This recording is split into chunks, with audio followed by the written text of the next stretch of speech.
Hey guys, so for today's cake, it is a vintage theme for a 15-year-old, and I've actually done this design a couple times before, and I absolutely love the simplicity of it. It is a white buttercream with some really beautiful simple piping, and then it is finished off with some really beautiful simple black ribbon bows. And so this is my crumb coat, and this cake, just so you know, is an 8-inch, and each layer is about 2 inches tall. And so I crumb coated it and put it in the fridge for about 2 hours. And here I am putting on the final layer of buttercream. And so I made sure that I just spread it all out completely even with my offset spatula. And then I went in with my scraper to make sure it was all even.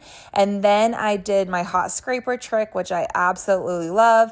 And it was so smooth because my kitchen was honestly super warm. So I was trying to work a little quicker because I have found that when I am working in the warmer months, my kitchen tends to get very, very warm, which means my cakes warm up super quick, which is not always the easiest thing to work with.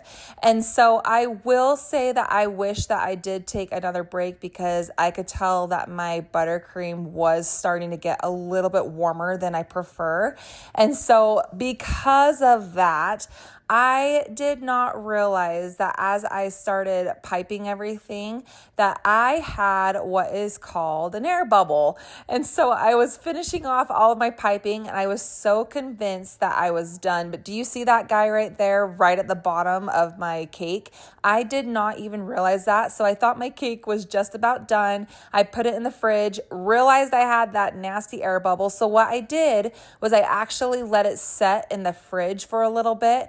And then that way my frosting could get nice and cold. So then I scraped off my border, just made sure I could scrape everything to make it nice and smooth again, piped it back on, and then we were good to go again. And so even though I don't deal with air bubbles very often, I have found that when I do deal with them, it's because my buttercream got way too warm.